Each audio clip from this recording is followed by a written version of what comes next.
तो guys hope you doing well. तो हम MES 41 जो कि growth and development of educational management है, एजुकेशनल मैनेजमेंट का MES 41 हम देख रहे थे। MES 41 का यूनिट 1 हमने ऑलरेडी कवर कर लिया था, यूनिट 2 आज देख लेते हैं। और इसमें जितना आपका इंपॉर्टेंट रहेगा बस उतना ही चीज़ हम देख के चलेंगे और बहुत ज़्यादा इसको लेंदी नहीं बनाएंगे, ठीक है। तो चलिए शुरू करते हैं बिना टाइम वेस्ट किए।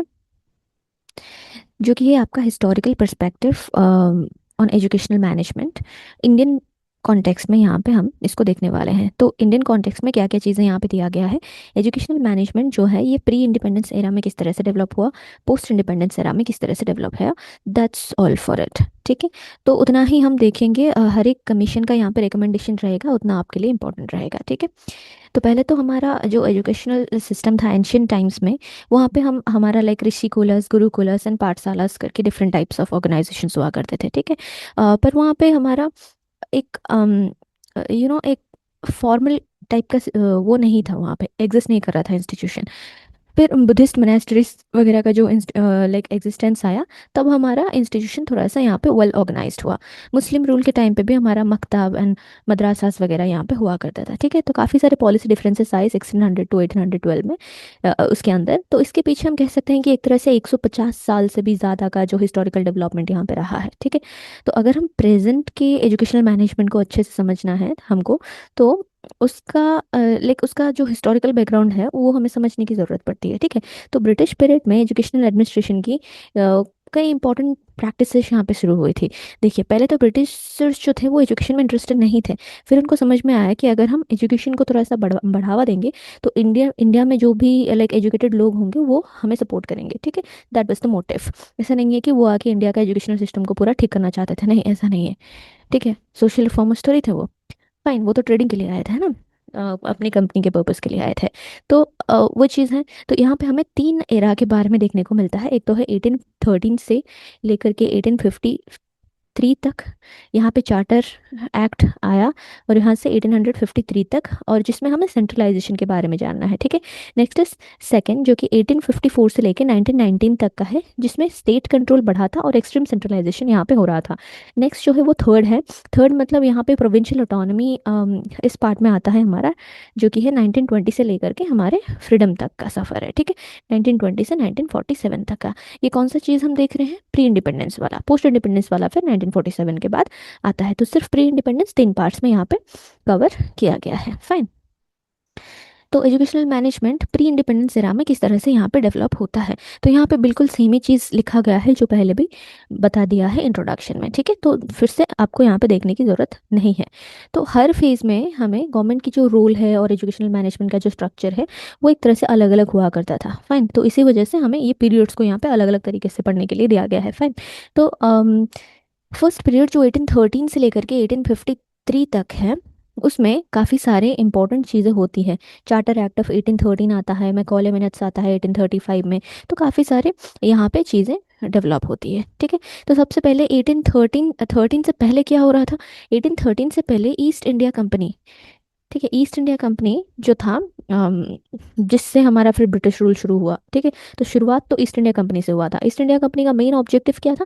कि वो लोग यहाँ पे ट्रेड करेंगे और फिर धीरे धीरे वो एडमिनिस्ट्रेशन की तरफ गए और फिर ये रूलिंग लाइक रूल करने का ये लोग सोचे, ठीक है, क्योंकि उनको बहुत ज़्यादा मुनाफा यहाँ से होने लगा था। तो एजुकेशन को डेवलप करने के लिए कोई यहाँ पे लाइक प्रॉपर गवर्नमेंट पॉलिसीज़ नहीं थी उस वक्त। तो एजुकेशनल इंस्टीट्यूशंस जो थे वो भी सिस्टमैटिक गवर्नमेंट कंट्रोल में यहाँ पे नहीं थे, इस तरह से हम कह सकते हैं, ठीक है। बट फिर आता है हमारा चार्टर एक्ट 1813। तो चार्टर एक्ट 1813 जब आता है उसके बाद से सिचुएशन हमारा थोड़ा सा बदलने लगा, ठीक है। तो इसी वजह से हमारा 1813 को जो चार्टर एक्ट आया था, इसको हम एजुकेशनल मैनेजमेंट का एक तरह से टर्न ओवर कह सकते हैं, लाइक टर्निंग पॉइंट कह सकते हैं, not turn over, turning point कह सकते हैं हिस्ट्री का, ठीक है। लाइक मैनेजमेंट की हिस्ट्री का हम कह सकते हैं। तो पहले तो हमारा चार्टर एक्ट ऑफ 1813, इसमें क्या क्या चेंजेस आए। तो चार्टर एक्ट में पहली बार ब्रिटिश पार्लियामेंट ने लाइक ईस्ट इंडिया कंपनी को यहाँ पे एजुकेशन की रिस्पॉन्सिबिलिटी लेने के लिए कहा। और फिर उन्होंने कहा कि इंडियन एजुकेशन के लिए हमें 1 लाख पर एनम का यहाँ पे फंडिंग देनी है, ठीक है। तो 1 लाख पर एनम का यहाँ पे स्पेंड करने का प्रोविज़न लिया गया, ठीक है। तो ये पूरा चैप्टर जो है एक तरह से हिस्ट्री के हिसाब से ही समझिए, स्टोरी के हिसाब से ही समझिए, तो आपको पूरा रिलेटेड लगेगा, ठीक है, रिलेटेबल लगेगा, और फिर आपको आसानी से रिटेन हो जाएगी, ठीक है। तो चार्टर एक्ट में 1 लाख पर एनम का प्रोविज़न लाया गया। तो इस एक्ट ने, हम कह सकते हैं कि गवर्नमेंट को एक तरह से एजुकेशन के फील्ड में ऑफिशियली एंटर करवाया, इन्वॉल्व करवाया, ठीक है। लेकिन वहाँ पे एक प्रॉब्लम था। क्या प्रॉब्लम था? पैसा तो एलोकेट कर लिए, ठीक है, पैसा एलोकेटेड है, पर इन पैसों का किस तरह से हम यहाँ पे एजुकेशन में खर्च करेंगे, ठीक है। तो इस बात पर यहाँ पे एग्रीमेंट नहीं था कि क्या करना है, किस तरह से इसको खर्च करना है, किस तरह से कहाँ पे इसको इम्प्लीमेंट करनी है, ठीक है। तो इसी कंफ्यूजन से एक इम्पोर्टेंट डिबेट यहाँ पे शुरू होता है। फाइन, इंपॉर्टेंट डिबेट यहाँ पे शुरू होता है। तो यहाँ पे कई सारे अलग अलग तरीके के, लाइक फाइनेंशियल कंट्रोल जो है वो सेंट्रल, लाइक सेंट्रलाइज्ड था, ठीक है। ये सारी चीज़ें थी, इतना आपको ज़्यादा ज़रूरत नहीं है जानने की। आपको बेसिक से चीज़ें पता होनी चाहिए, ठीक है। तो यहाँ पे दो तरीके के लोग थे। जो दो तरीके के लोग थे वो बोलते हैं कि एक तो बोलते हैं संस्कृत और अरबिक में टेक्स्ट होने चाहिए, ठीक है, उसको लाइक इंग्लिश की ज़रूरत नहीं है, और दूसरे लोग बोलते हैं कि इंग्लिश की यहाँ पे ज़रूरत है, ठीक है। तो मीडियम ऑफ इंस्ट्रक्शन के ऊपर में यहाँ पे बात होता है। तो यहीं से आपका एक डिबेट शुरू होता है ओरिएंटलिस्ट एंड एंग्लिसिस्ट का। ओरिएंटलिस्ट एंड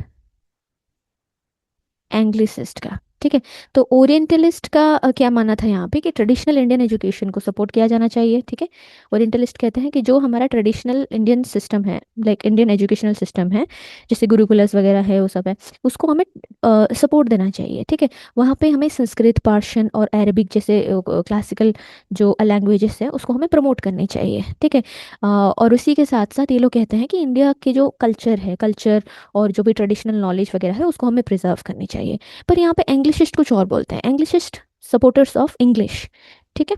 इंग्लिश कम्युनिकेशन ये चाहते थे, इंग्लिश लैंग्वेज को ये प्रमोट करना चाहते थे इंडिया में, ठीक है। तो इंग्लिसिस्ट बोलते हैं कि इंडियन जो जो इंडिया में जो इंग्लिश लैंग्वेज है उसको प्रमोट किया जाए, और वेस्टर्न लिटरेचर को भी यहाँ पे इंट्रोड्यूस करना चाहिए, ठीक है। तो मॉडर्न एजुकेशन इंग्लिश के, लाइक मॉडर्न एजुकेशन जो है वो इंग्लिश के थ्रू यहाँ पे होनी चाहिए, वो मीडियम इंग्लिश रखना चाहते थे इंग्लिशिस्ट, ठीक है। तो यहाँ पे और एक चीज़ आपको ध्यान देनी चाहिए, इंग्लिशिस्ट में राजा राम मोहन रॉय भी आते हैं, ठीक है। इंग्लिश इसमें राजा राम मोहन रॉय भी आते हैं। तो इन्हीं सब के चक्कर में यहाँ पे general committee of public instruction को भी अपॉइंट किया गया था 1823 में, जिसने कलकत्ता मद्रासा और बनारस संस्कृत कॉलेज को रिकॉग्नाइज किया था, और फिर फ्यू मो कॉलेजेस भी यहाँ पे इस्टेब्लिश करी गई थी। तो यहाँ पे जो संस्कृत एंड अरबिक टेस्ट आ रहे थे और उसको ट्रांसलेट करना था इंग्लिश बुक्स को, क्योंकि वो ट्रांसलेट कर रहे थे, उसी में से ओरिएंटलिस्ट, लाइक ओरिएंटलिस्ट और एंग्लिसिस्ट वाला चीज़ यहाँ पे आता है, ठीक है। तो ये चीज़ आप चार्टर एक्ट के बाद क्या क्या चीज़ें हुआ 1823 तक, जो पब्लिक इंस्ट्रक्शन वाला जनरल कमेटी बनाया गया, और फिर हम कहाँ पे, प्रेसिडेंसी ऑफ बंगाल में, और फिर फॉलोड बाय अनदर कमेटी जो कि प्रोविंशियल लेवल में 1843 में बनाया गया, ठीक है। तो 1813 चार्टर एक्ट, 1823 पब्लिक इंस्ट्रक्शन, यहाँ से हमारा डिबेट शुरू हुआ एंग्लिसिस्ट एंड ओरिएंटलिस्ट का। 1843 में प्रोविंशियल लेवल पे भी ये कमेटी को बनाया गया, ठीक है, 1843। फिर आते हैं 1835 मैकॉले मिनट में,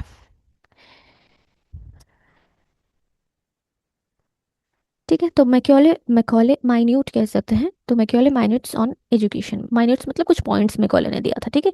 तो लॉर्ड मैकॉले जो थे, क्योंकि ये कंट्रोवर्सी आया था एंग्लिसिस्ट एंड ओरिएंटलिस्ट का, लॉर्ड मैकॉले उस वक्त कौन थे, प्रेसिडेंट थे general committee of public instruction का, जो कि 1823 में, लाइक जो कि 1823 में बना था, ठीक है।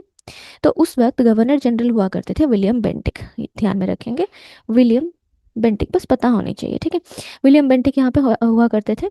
तो विलियम बेंटिक ने थॉमस मैकॉले जो है, इनका नाम था थॉमस थॉमस बेबिंगटन मैकॉले, ठीक है, मैकॉले था। तो मैकॉले की यहाँ पे ओपिनियन मांगी बेंटिक ने, तो मैकॉले ने रिकमेंड किया कि गवर्नमेंट को इंग्लिश एजुकेशन यहाँ पे सपोर्ट करनी चाहिए, ठीक है। वेस्टर्न कल्चर को यहाँ पे सपोर्ट देनी चाहिए, वेस्टर्न कल्चर को यहाँ पे प्रमोट करनी चाहिए, ठीक है। और इसके बाद गवर्नमेंट की जो एजुकेशनल पॉलिसी है, ग्रेजुअली उसको इंग्लिश एजुकेशन की तरफ हमें शिफ्ट करना पड़ेगा, जो कि इस वक्त ओरिएंटल लैंग्वेजेस में ज़्यादा लाइक कंसंट्रेटेड है, संस्कृत और Arabic and Persian and all of those thing, ठीक है।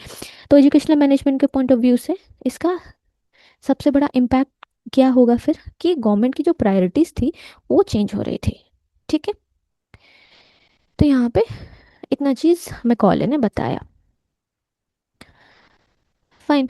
तो मैकॉले ने यहाँ पे लाइक एडवोकेट किया कि मद्रासा को अबॉलिश किया जाएगा, संस्कृत कॉलेज में जो लाइक बनारस में जो संस्कृत कॉलेज में ये और दिल्ली में ये जो ब्रह्मनिकल एंड अरेबिक लर्निंग को यहाँ पे प्रमोट किया जा रहा है, तो इसको भी यहाँ पे प्रमोट नहीं करने देंगे। ठीक है, तो यहाँ पे फंड्स जो हैं इसको डाइवर्ट करा करा गया ताकि इंग्लिश लैंग्वेज को प्रमोट कर सके हिंदू कॉलेज एट कलकत्ता में भी और डिफरेंट अदर कॉलेजेस में भी। ठीक है, फोर्ट विलियम प्रेसिडेंसी में other colleges and Agra schools वगैरह यहाँ पे इस्टेब्लिश करी गई। ठीक है, और हिंदू और अरबिक लिटरेचर में जो प्रिंट हो रहे थे बुक्स उसको भी यहाँ पे बंद कर दिया गया। ठीक है, तो in place of vernacular language ये बोले कि इंग्लिश एजुकेशन यहाँ पे प्रेफर करो। तो मैकॉले ने ये चीज़ें यहाँ पे बताई। फाइन, तो ईस्ट इंडिया कंपनी ने एक्सेप्ट भी कर लिया था ये माइन्यूट्स को। The company in its resolution ये फिर इसका जो इंग्लिश मीडियम वाला स्कूल्स वगैरह है इसको ये अडॉप्ट करता है और ये पॉलिसी जो है ये कंटिन्यू रहता है 1853 तक। तो ये फर्स्ट फेज हो जाता है ख़त्म ऐसे इस तरह से। Next is the second period. Second period में 1854 से 1919 तक यहाँ पे स्टेट कंट्रोल और एक्सट्रीम सेंट्रलाइजेशन यहाँ पे देखने को मिलता है। ठीक है, तो सेकेंड फेज में जो है एजुकेशनल मैनेजमेंट के डेवलपमेंट का ये एक तरह से इम्पोर्टेंट फेज हम कह सकते हैं इसको। ठीक है, क्योंकि काफ़ी सारे चेंजेस यहाँ पे हुए थे।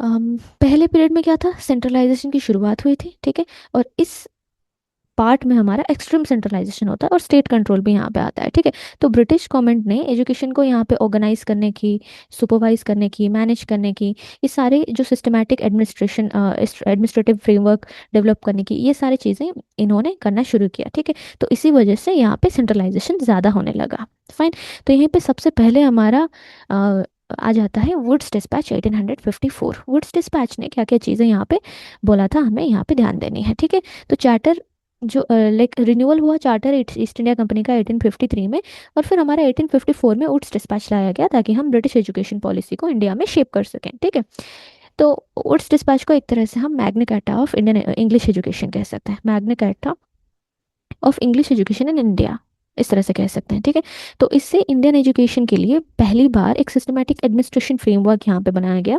और सिर्फ एजुकेशन इंप्रूव करने की बात यहाँ पे नहीं थी। ठीक है, बल यहाँ पे एजुकेशन को ऑर्गेनाइज और मैनेज किस तरह से किया जाता है, किस तरह से हम कर सकते हैं, उसको भी यहाँ पे लाया गया। तो एजुकेशनल मैनेजमेंट की हिस्ट्री में ये एक तरह से कंट्रीब्यूशन हम मान सकते हैं।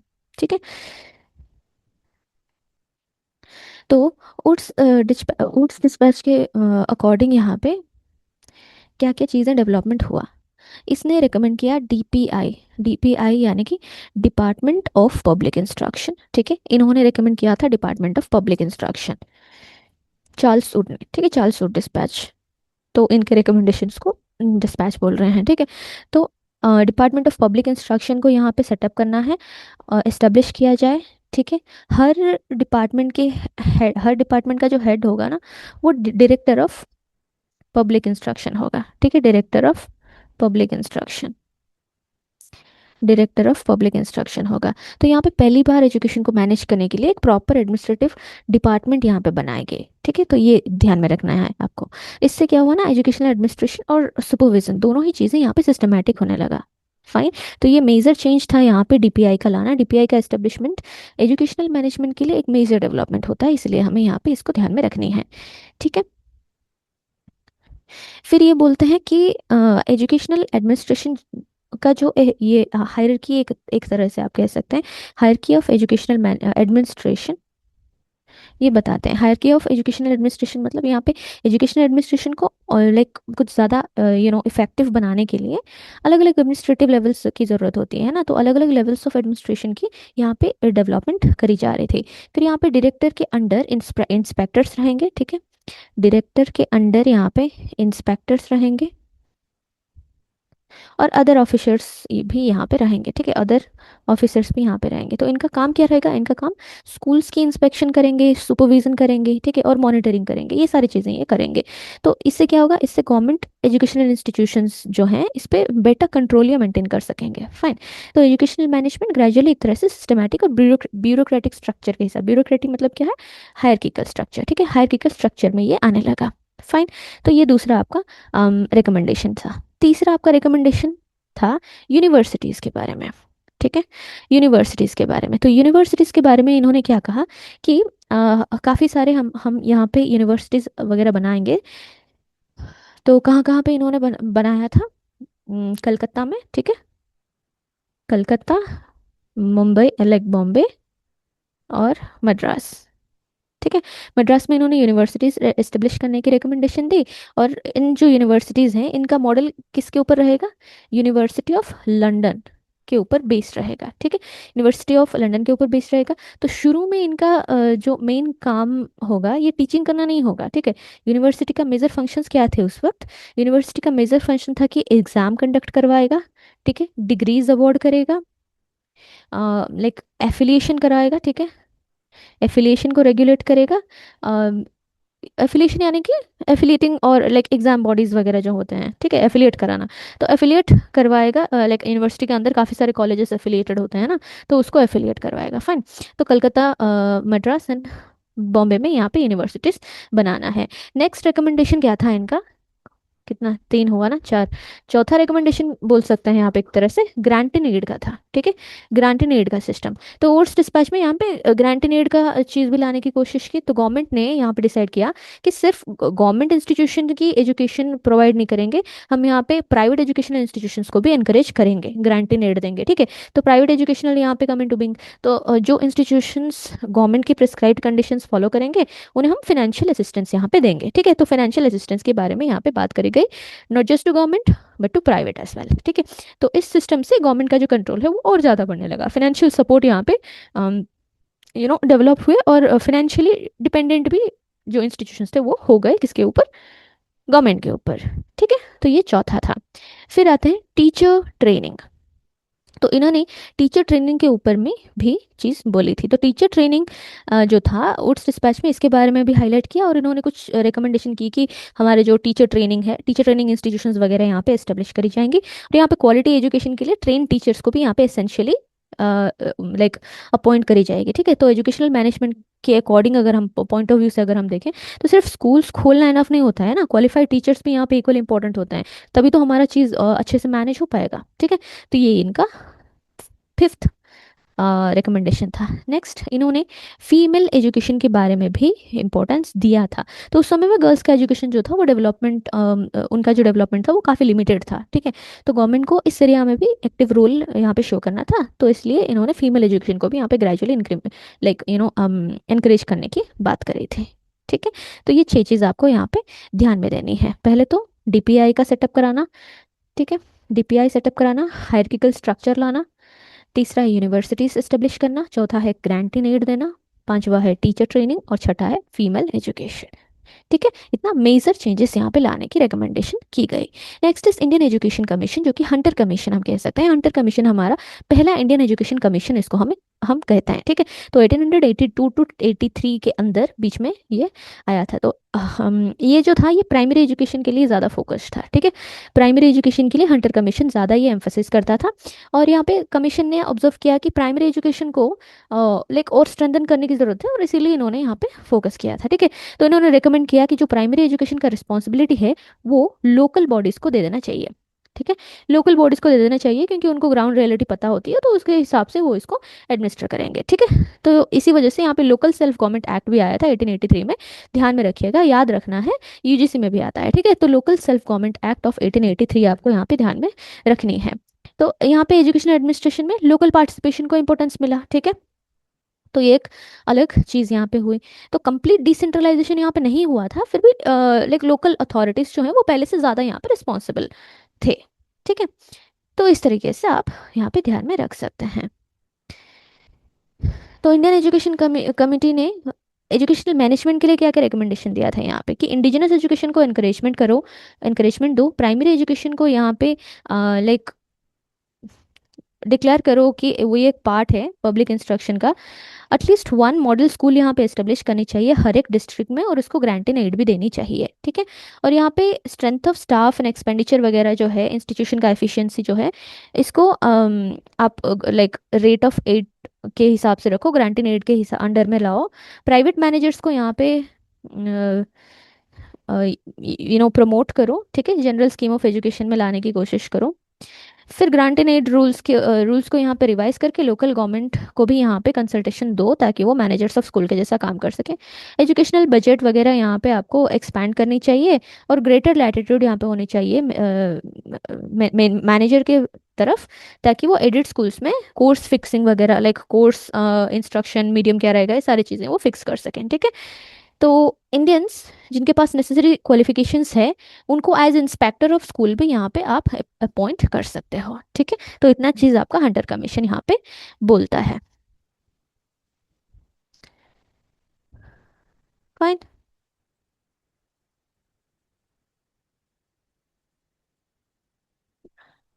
ठीक है। हंटर कमीशन, तो इतना चीज़ आपको हंटर कमीशन का ध्यान में रखनी है। तो यहाँ पे एक और बात भी आपको थोड़ा सा ध्यान में रखनी चाहिए, याद नहीं आ रहा है या ये दिया हुआ है बाद में कि नहीं दिया हुआ है, तो यहाँ पे थोड़ा सा मैं हाईलाइट कर लेती हूँ कर्जन के बारे में। ठीक है। कर्जन ने भी कुछ एजुकेशनल रिफॉर्म यहाँ पे लाने की कोशिश की थी। ठीक है। तो इसने लाइक इन्होंने एजुकेशनल क्वालिटी और एफिशिएंसी को इम्प्रूव करने की बात करी थी, और यहाँ पे एजुकेशनल एडमिनिस्ट्रेशन को भी लाइक थोड़ा सा और सिस्टमैटिक बनाने की बात करी थी। ठीक है। तो गवर्नमेंट एजुकेशनल इंस्टीट्यूशंस जो हैं उसके ऊपर अपना कंट्रोल और ज़्यादा स्ट्रेंथन करना चाहते थे। ठीक है। तो इसी वजह से ये सब चीज़ें यहाँ पे करा जा रहा था। तो यहाँ पे सेंट्रलाइजेशन, गवर्नमेंट का सुपरविजन, ये दोनों ही तरीके से यहाँ पे स्ट्रांग हो रहे थे। ठीक है। तो कर्जन ने ये थोड़ा सा एक अच्छी चीज़ बोली थी, तो थोड़ा सा ध्यान में रखेंगे। इंडियन यूनिवर्सिटीज़ कमीशन कमीशन 1902 में आता है, इंडियन यूनिवर्सिटीज़ कमीशन। तो इंडियन यूनिवर्सिटीज़ कमीशन का क्या क्या यहाँ पे रिकमेंडेशन था। तो हाँ, ठीक है। तो इंडियन यूनिवर्सिटीज कमीशन के टाइम पे भी लॉर्ड कर्जन ही हुआ करते थे, आई थिंक। ठीक है।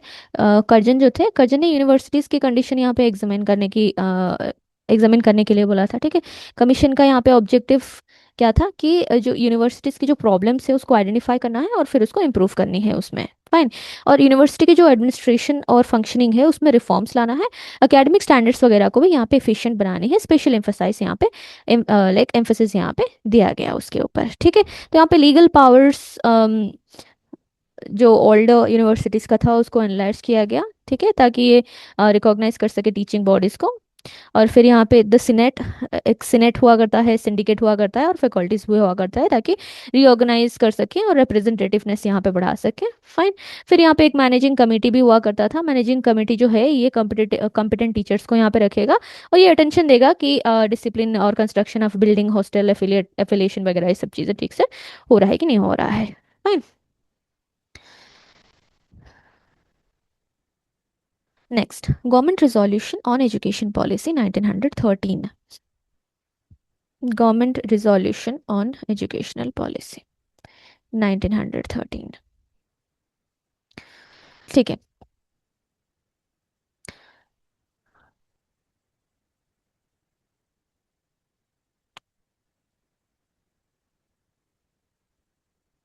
इंडियन यूनिवर्सिटीज कमीशन 1902 हो गया। तो यहाँ पे थोड़ा सा और एक चीज़ ध्यान में रखिए कि 1904 में आपका इंडियन यूनिवर्सिटीज एक्ट भी आया था। ठीक है। इंडियन यूनिवर्सिटीज एक्ट भी पास हुआ था, ये थोड़ा सा आपको ध्यान में रखनी है। तो इस एक्ट के थ्रू क्या हुआ था ना, कि जो यूनिवर्सिटीज पर गवर्नमेंट का कंट्रोल था वो और ज़्यादा इंक्रीज हुआ था। ठीक है।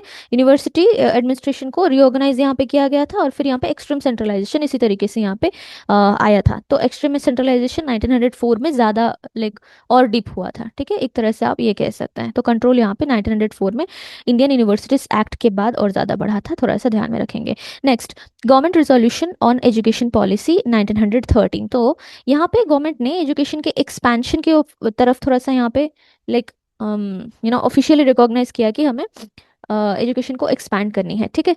तो फिर जाके यहाँ पे एलिमेंट्री एजुकेशन के बारे में बात हुई, एलिमेंट्री एजुकेशन को यहाँ पे एक्सपैंड करने की बात हुई। तो यहाँ पे एजुकेशनल अपॉर्चुनिटीज़ को यहाँ पे बढ़ाने की डायरेक्शन में थोड़ा सा यहाँ पे काम शुरू हुआ। ठीक है। गवर्नमेंट की जो रिस्पॉन्सिबिलिटी है एजुकेशन के फील्ड में, ये थोड़ा सा और क्लियर होता है government resolution on education policy 1913 में। ठीक है। तो इतना चीज़ आपको हल्का सा ध्यान में रखना है।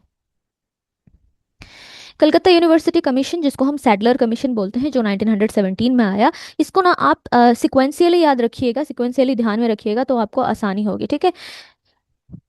फाइन। तो Calcutta university commission, Sadler commission जो है, इस कमीशन का इनिशियल पर्पस क्या था? इनिशियल पर्पस था कि कलकत्ता यूनिवर्सिटी जो है, ठीक है, कलकत्ता यूनिवर्सिटी जो है, इसकी प्रॉब्लम्स को स्टडी करना है। ठीक है। तो बाद में जो ये कमीशन था, ये हायर एजुकेशन के वाइडर इश्यूज को भी यहाँ पे डिस्कस करने लगा। ठीक है। तो यूनिवर्सिटी एजुकेशन और सेकेंडरी एजुकेशन के बीच में यहाँ पे क्लोज रिलेशन को एम्फोसिस करना, ये सब चीज़ें वगैरह ये करता था। फाइन। तो यहाँ पे ये रिकमेंड करता है कि कैब यहाँ पे होना चाहिए, central advisory board education, board of education यहाँ पे होनी चाहिए। ठीक है। जो कि general AIIMS of educational policy वगैरह यहाँ पे वो लाइक बनाएगा, फंक्शन वगैरह के बारे में देखेगा। ठीक है। तो लोकल गवर्नमेंट को ये असिस्टेंस देगा, ये सारी चीज़ें ये कैब यहाँ पे करेगा। और जो भी मॉफसिल कॉलेजेस हैं, मतलब लाइक रूरल वगैरह के कॉलेजेस हैं, उनको डेवलपमेंट कराना है। इंटरमीडिएट क्लासेस जो हैं इसको यूनिवर्सिटीज़ से सेपरेट करनी है। ठीक है। तो बीए डिग्री का जो करिकुलम होगा should be spread over 3 years. ठीक है। ये इन सब चीज़ों के बारे में ये बताते हैं। हाई स्कूल और इंटरमीडिएट बोर्ड जो है इनको भी सेपरेट करी जाएगी, और यहाँ पे एक बोर्ड रहेगा free free of control of department of education. ठीक है। डिपार्टमेंट ऑफ एजुकेशन से अलग होके भी और एक बोर्ड यहाँ पे फ्रीली काम करेगा, इसका भी ये रिकमेंडेशन देते हैं। ठीक है। जो टीचर्स हैं यूनिवर्सिटी के, उनको ज़्यादा पावर देना चाहिए, ज़्यादा पावर देना होगा to remove unnecessary state control over them. और रेगुलेशंस जो गवर्न कर रहे थे वर्किंग ऑफ यूनिवर्सिटीज़ में, वो थोड़ा सा लेस रिजिड होने चाहिए। ठीक है। तो यहाँ पे internal administration of the university यहाँ पे करने के लिए कुछ रिप्रेजेंटेटिव कोर्ट भी यहाँ पे रहेंगे, like senate and small executive council भी यहाँ पे रहेगा। सिंडिकेट भी यहाँ पे एस्टेब्लिश करी जाएगी, academic council, board of studies, ये सब वगैरह यहाँ पे अपॉइंट करा जाएगा। ठीक है। तो कोर्स ऑफ स्टडी क्या रहेगा, एग्जामिनेशन, डिग्री, रिसर्च वर्क किस तरह से होगा, ये सारी चीज़ें ये बोर्ड ऑफ स्टडीज़ यहाँ पे देखेगा। ठीक है। तो इसको एडवोकेट करने के लिए एक full time salaried vice counsellor भी, वाइस चांसलर भी यहाँ पे रखा जाएगा। डिपार्टमेंट ऑफ एजुकेशन जो रहेगा यूनिवर्सिटी में, इसको एस्टेब्लिश करके फिर एजुकेशन को यहाँ पे बीए पास और इंटरमीडिएट कोर्स में भी एजुकेशन को यहाँ पे इंक्लूड कराया जाएगा। ठीक है। तो इस तरह से यहाँ पे ये चीज़ें बताते हैं सैडलर कमीशन। ठीक है। नेक्स्ट चलते हैं थर्ड पे। तो थर्ड पीरियड में प्रोविंशियल ऑटोनॉमी आती है 1920 टू 1947 के अंदर। प्रोविंशियल ऑटोनॉमी यानी कि देखिए, प्री इंडिपेंडेंस पीरियड का तीसरा भाग है ये प्रोविंशियल ऑटोनॉमी। तो इस फेज में क्या हुआ ना, एजुकेशनल एडमिनिस्ट्रेशन में सेंट्रलाइजेशन से थोड़ा सा यहाँ पे शिफ्टिंग हुई। ठीक है। शिफ्ट होके प्रोविंसेस को थोड़ा सा ज़्यादा यहाँ पे रिस्पॉन्सिबिलिटी दिया गया, तो इसी को हम प्रोविंशियल ऑटोनॉमी कहते हैं। तो गवर्नमेंट का रूल यहाँ पे पूरी तरह से खत्म नहीं हुआ था, पर थोड़ा सा कुछ सब्जेक्ट्स जो थे उसको ट्रांसफर किया गया था लोकल बॉडीज को और लाइक अदर प्रोविंसेस को। ठीक है। इस तरह से यहाँ पे किया गया था। तो यहाँ पे आता है पहले तो हमारा हार्टोग कमेटी।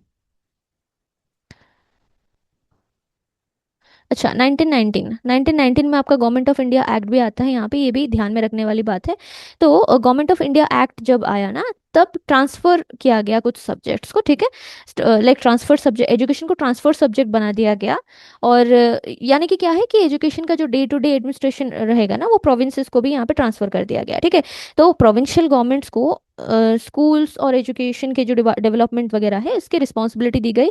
तो सेंट्रल गवर्नमेंट पॉलिसी लेवल पर यहाँ पे इन्फ्लुएंस करती थी, और प्रैक्टिकल एडमिनिस्ट्रेशन कौन करता था, वो प्रोविंसेस करती थी। ठीक है। तो पॉलिसी बनाना वगैरह वो सेंट्रल करता था, किस तरह से उसको इम्प्लीमेंट करा जाएगा उसको स्टेट करता था। ठीक है। प्रोविंसेस करते थे। फाइन। तो यहाँ पे हमारे जो डायर की था, ठीक है, डायर की था, डायर की यहाँ पे इंट्रोड्यूस हुई थी 1919 में, आपको पता होगा। तो डायर की का मतलब क्या क्या है यहाँ पे, कि डायर की होता है क्या, कि प्रोविंशियल सब्जेक्ट्स को दो कैटेगरीज में यहाँ पे, दो कैटेगरीज में यहाँ पे डिवाइड किया गया था। ठीक है। तो एजुकेशन ट्रांसफर सब्जेक्ट में यहाँ पे इंक्लूडेड था, और एजुकेशन से रिलेटेड डिसीजन जितना भी लिया जाएगा उसका रिस्पॉन्सिबिलिटी इंडियन मिनिस्टर्स को दी गई थी। फाइन। तो इससे क्या होता है ना, एजुकेशनल एडमिनिस्ट्रेशन में इंडियंस की पार्टिसिपेशन थोड़ा सा यहाँ पे ज़्यादा बढ़ गई थी। ठीक है। तो एजुकेशनल मैनेजमेंट की हिस्ट्री में ये भी एक तरह से टर्निंग पॉइंट हम कह सकते हैं, क्योंकि बहुत कॉन्स्टिट्यूशनल चेंज यहाँ पे होने लगा था। ठीक है। तो इस तरह से यहाँ पे डायर की आती है। पर प्रोविंसेस ने प्रॉब्लम्स क्या फेस की यहाँ पे, प्रोविंसेस को एजुकेशन की रिस्पॉन्सिबिलिटी तो मिल गई, ठीक है, लेकिन उनके पास रिसोर्सेस अवेलेबल नहीं था। फाइन। तो सबसे बड़ी प्रॉब्लम तो थी फाइनेंशियल रिसोर्सेस। अब फाइनेंशियल रिसोर्सेस नहीं होगा तो फिर किस तरह से काम चल पाएगा, है ना। तो जो नए स्कूल्स एस्टेब्लिश करे जा रहे थे उनको लाइक वहाँ पे टीचर्स अपॉइंट करना, एजुकेशनल फैसिलिटीज़ को इम्प्रूव करना, ये सारी चीज़ें यहाँ पे मुश्किल था, क्योंकि लिमिटेड बजट हुआ करते थे। ठीक है। तो लिमिटेड बजट की वजह से यहाँ पे एजुकेशनल डेवलपमेंट एक्सपेक्टेड स्पीड से नहीं हो रहा था। यानी कि ऑटोनॉमी तो मिल गई, पर उसको इफेक्टिवली इंप्लीमेंट किस तरह से करेंगे, सफिशिएंट फंड्स होगा तब ना करेंगे। ठीक है। तो इस तरह से प्रॉब्लम यहाँ पे होने लगा। तो हैटोक कमीशन को अपॉइंट किया गया 1928-29 में। ठीक है, कौन करता है? 1928 सिमन गोबेक, 1928 द साइमन कमीशन, इन्होंने अपॉइंट किया ऑक्सिलरी कमेटी एक, जिसको हम हार्टो कमेटी कहते हैं। ये रिव्यू कर रहा था एजुकेशन का क्या हाल है कंट्री में। ठीक है, तो हार्टो कमेटी को यहाँ पे कंडीशन को स्टडी करने के लिए बनाया गया। ये कमेटी क्या करता है? ऑब्जर्व कर रहा है कि सिर्फ स्कूल की जो स्कूल का जो लाइक नंबर ऑफ स्कूल्स जो है वो बढ़ना यहाँ पे इंपॉर्टेंट नहीं है, यहाँ पे हमें क्वालिटी को भी तो बढ़ाना है। ठीक है, क्वालिटी के बारे में यहाँ पे देखता है, प्राइमरी एजुकेशन को यहाँ पे स्ट्रेंथन करनी है उसके बारे में यहाँ पे देखता है। ठीक है, जो वेस्टेज हो रहे हैं या फिर जो स्टैग्नेशन कह सकते हैं आप, वेस्टेज हो रहे हैं उसको रिड्यूस करना है हमें। ठीक है, क्वालिटी और वो क्वांटिटी को हमें यहाँ पे चूज करनी है। ठीक है, तो ये सारी चीज़ों के बारे में यहाँ पे हैटॉक कमेटी बताता है। ठीक है,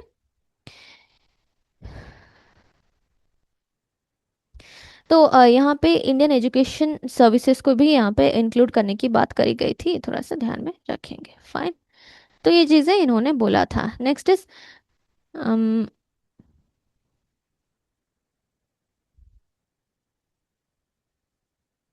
ठीक है, गवर्नमेंट ऑफ इंडिया एक्ट 1935 में आता है। तो गवर्नमेंट ऑफ इंडिया एक्ट में क्या होता है यहाँ पे कि काफ़ी सारे यहाँ पे एजुकेशनल कंस्ट्रक्शन वगैरह यहाँ पे बनाया गया लाइक प्रोविंशियल ऑटोनॉमी मिलने के बाद। ठीक है, तो जनरल ऑर्गेनाइजेशनल पैटर्न ही यहाँ पे था एजुकेशन डिपार्टमेंट का।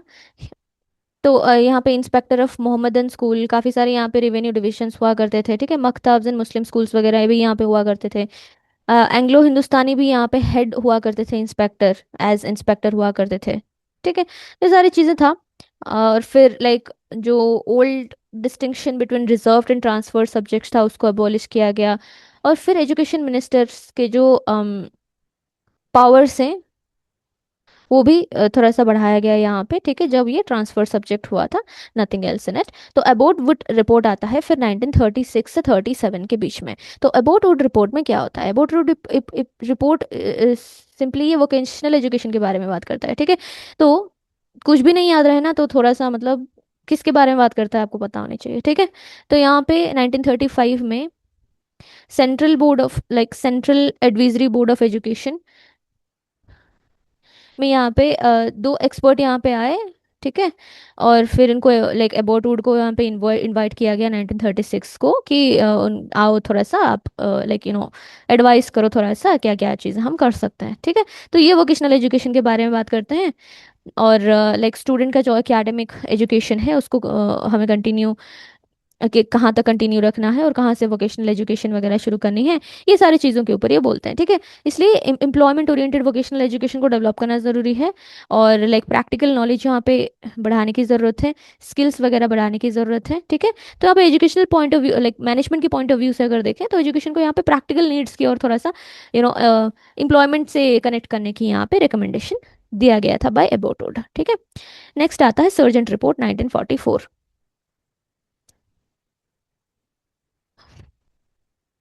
सर्जेंट रिपोर्ट, सर्जेंट रिपोर्ट में यहाँ क्या हुआ था? सर्जेंट रिपोर्ट से पहले वारधा स्कीम भी तो होना होना चाहिए। अच्छा, कोई नहीं।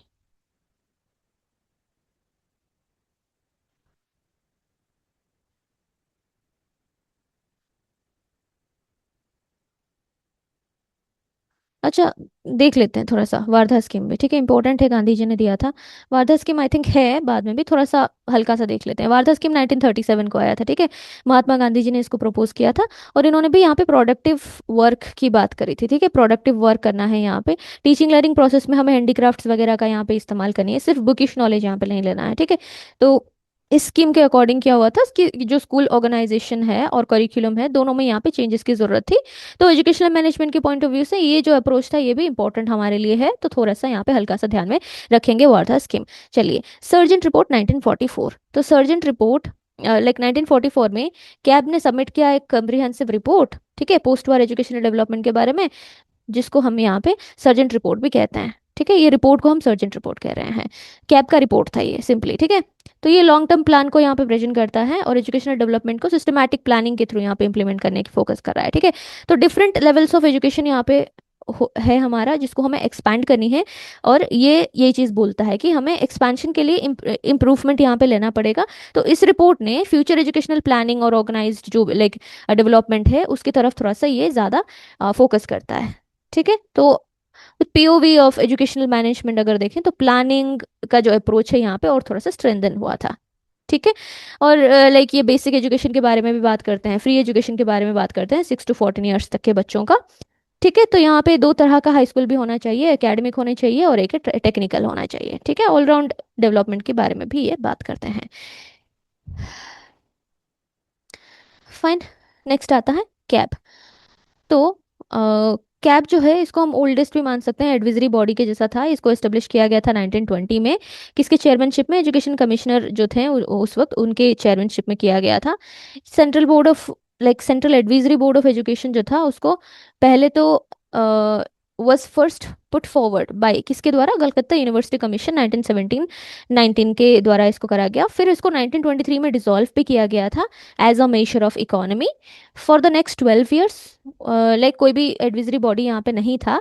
फिर उसको लाइक रिग्रेट हुआ कि लोगों को कि इसको डिसकंटिन्यू नहीं करना चाहिए। तो फिर हर्टो कमेटी का रिपोर्ट आया 1928 में। फिर से 1935 में कैब को रिवाइव किया गया था। ठीक है, रिवाइव किया गया और फिर कैब ने अपना जो रिपोर्ट दिया उसको सर्जेंट रिपोर्ट भी कहा जाता है, सर्जेंट प्लान भी कहा जाता है। ठीक है, तो एजुकेशनल सिस्टम को इंग्लैंड में जो 1939 में जिस तरह से था उसको उस तरह से हमारा सिस्टम बनाने की यहाँ पे कोशिश करी जा रही थी। प्री प्राइमरी एजुकेशन यूनिवर्सल और like primary liquidation of illiteracy in 20 years, इस तरह की चीज़ें यहाँ पे फिजिकल मेंटली हैंडीकेप जो थे उनको इनकॉर्पोरेट कराना 5 ईयर प्लान्स में। फिर physical education, proper training for teachers वगैरह, ये सब चीज़ों के बारे में गेप यहाँ पे बात करता है। ठीक है, तो समरी थोड़ा सा ध्यान में रख लीजिए कि British India is criticised for, क्यों क्रिटिसाइज्ड किया जाता था? क्योंकि नेशनल सिस्टम ऑफ एजुकेशन नहीं था, ईस्टर्न वेस्टर्न कल्चर का सिंथेसिस यहाँ पे इवॉल्व हुआ। ठीक है, एडिक्वेट एम्स यहाँ पे नहीं थे, रॉन्ग मेथड्स था एडमिनिस्ट्रेशन का, इंडिजिनस एजुकेशन को नेग्लेक्ट किया गया था। ठीक है, होलिस्टिक प्लान यहाँ पे नहीं था, वर्नाक्युलर एजुकेशन को नेग्लेक्ट किया गया था, एजुकेशन पॉलिसी को सेव करने के लिए भी काफ़ी सारा चीज़ें यहाँ पे कराना कराना बाकी था। ठीक है, प्रोफेसर बसु ने कुछ यहाँ पे एक्सप्लेनेशंस यहाँ पे दिए थे कि क्यों ब्रिटिश एजुकेशन पॉलिसी यहाँ पे फेल हुआ था। क्योंकि ये ब्यूरोक्रेटिक मशीनरी से चल रहा था, फाइनेंस लिमिटेड था, इंडियंस का रेजिस्टेंस था यहाँ पे, अपोज कर रहे थे। ठीक है, unwillingness on the part of British to incur unpopularity by adopting repressive measures भी दे रहे थे ब्रिटिशर्स। और जो पॉलिसी डायरेक्टिव्स को इम्प्लीमेंट करना था इंडियंस के ऊपर ये डिपेंडेंट था और इंडियंस का रेजिस्टेंस था। ठीक है, इसी वजह से ये फेल्योर हुआ था। चलिए, नेक्स्ट आ जाता है पोस्ट इंडिपेंडेंस एरा। तो हमने अब तक क्या क्या देखा? प्री इंडिपेंडेंस एरा में 3 फेजेस को हमने कवर कर लिया, पहला, सेकंड एंड थर्ड फेज हमने कवर कर लिया प्री इंडिपेंडेंस में। ठीक है, पोस्ट इंडिपेंडेंस जो 2.4 से आ रहा है, पोस्ट इंडिपेंडेंस के बारे में हम नेक्स्ट पार्ट में कवर करेंगे। ठीक है, बहुत लेंदी चैप्टर है और इंपॉर्टेंट चैप्टर है। आपको हर एक कमेटी के रिकमेंडेशंस अच्छे से पता होनी चाहिए, क्योंकि ये आपके क्वेश्चंस में भी आएगा, यूजीसी में भी आएगा, और आपको हिस्टोरिकल बैकग्राउंड पता भी होना चाहिए। ठीक है, तो फिर मिलते हैं। वीडियोस अच्छा लगे तो लाइक शेयर एंड सब्सक्राइब जरूर करें, पास वाले बेल आइकन को भी दबाएं ताकि नोटिफिकेशंस आप तक पहुंचते रहें। और फिर शेयर करिए आपके लाइक जो भी मैनेजमेंट जिन्होंने भी लिया हुआ है दोस्तों के साथ। ठीक है, फिर मिलते हैं नेक्स्ट वीडियो पर। Till then, bye bye.